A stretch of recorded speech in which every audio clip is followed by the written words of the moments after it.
The bottom line is that it's a long shot you know what these idioms mean.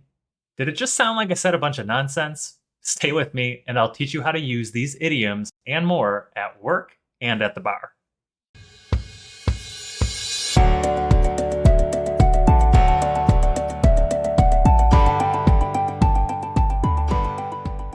All right, so when I say a long shot, that doesn't mean we're talking about a really tall shot glass full of booze, though you may need one after thinking about idioms all day.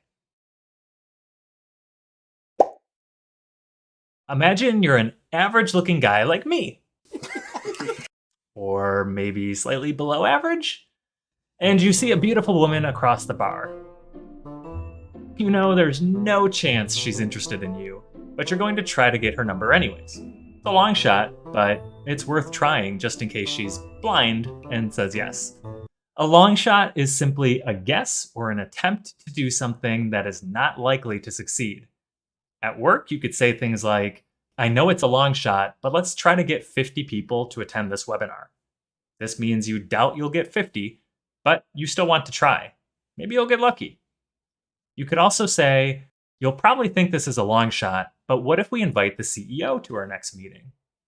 Now you're suggesting a plan you don't think will work, but you want to try regardless. You might also hear people call someone a long shot candidate. They're trying to win an election, but are currently not very popular and are unlikely to succeed. The last variant you might hear, no, not you, Loki, is not by a long shot. We use not by a long shot to say something is not true at all. Are you finished with the report yet? Not by a long shot. We've still got at least 3 days of work. Ready for that shot yet? Let's see, what's next? Bottom line. Obviously, this one means the line at the bottom of a piece of paper. Thanks for watching, like, and subscribe. Just kidding, it doesn't mean that. What it actually means is one of two things. One, the amount of money a business makes or loses. Or two, the most basic fact or issue in a situation. When we're talking about money, it's common for the last or bottom line of a financial document to show the final profit or loss for a period of time. You might say, we're focused on improving the bottom line this quarter. This means your business is doing things to make sure it earns more money. Or, sure, you could try that, but if we start to see a problem with the bottom line, you'll have to stop. This means you can try a new strategy, but if the business begins to lose money, you have to stop it. When talking about facts, the bottom line is a great way to summarize. It's an expression you can use to remove unnecessary information and focus on what's important. Imagine you watched a YouTube video about the idiom a long shot, and the host was really annoying and asked you like 10 times to like and subscribe. You might say, it was a long video, but the bottom line is that a long shot means an attempt to do something unlikely to succeed. Or maybe you're in a lengthy argument at work. The problem is that clients are asking for too many refunds.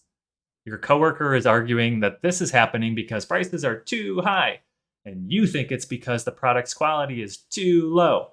Your boss might try to stop the fight and say, look, guys, the bottom line is there are too many refunds.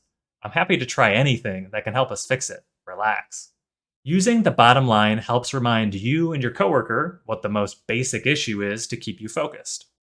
So red tape is just tape that... Oh, sorry, I already tried that joke with bottom line. Man, I need better dad jokes. Or maybe I have to become a dad first? Anyways, people hate red tape. Why? Because red tape refers to documents, rules, or processes that cause delays. Imagine you're a software developer and you want to change the color of a button in your app. Seems easy, right? Well, not so fast, says Mr. Bureaucrat. If you want to change that color, first, you need to document your change request. Next, you need to provide business justification. Then, I need you to get 3 managers to agree to the change. Then you need to submit it. Next, you'll wait 3 weeks while we ignore it until the last minute. And finally, we'll reject it because you spelled something wrong in the request. That, my friends, is red tape. You might say something like, sure, we can change the button color, but there's a lot of red tape to get through first. You could also use it as an excuse not to do something. Yeah, we could ask for new uniforms, but there's just too much red tape. It's not worth it. So I'm just going to cut corners and not explain cut corners. Cool? Just kidding. Although you might be able to guess what cut corners means now. Imagine you were finishing a report at work. It's getting late. You really want to go home. Unfortunately, you probably still have another 2 hours of work to include a bunch of new data and some tables. On the other hand, you could just pick a couple of pieces of data instead of all of them and finish in like 15 minutes. This is an example of cutting corners. It means you're not doing a job as thoroughly or completely as you should because you want to finish it quickly or save money. If you lead a team at work, you might say things like, please come to me if you're getting frustrated with your assignments. I'll try to help you so you can stay happy and avoid cutting corners.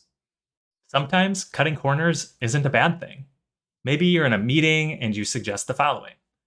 Honestly, this is just a draft. It's fine to cut corners. The bottom line is we need a general idea by Friday. This means that it's okay to not do things thoroughly because the point isn't to have a perfect final product yet, but just a basic draft that will be changed later. So here's the thing. It's a long shot that you remember all of this tomorrow. The bottom line is that you need active practice with corrections from native speakers if you want these to stick. I'm sure you don't want to cut corners with your English, so you should join the Deliberate English community. There's no red tape. Simply join and be immersed in English via challenges, personalized corrections, live classes, and native chats. Oh, and those corrections? They're coming from native English-speaking business professionals. I spent over a decade leading teams, presenting to executives, speaking at events, and selling software for large global corporations. The community is where you'll learn all of my strategies for success so you can advance your career. It's the best way to write more engagingly, overcome your fear of speaking, and become a more confident business professional. You can sign up now at deliberateenglish.com/community. I'll see you there.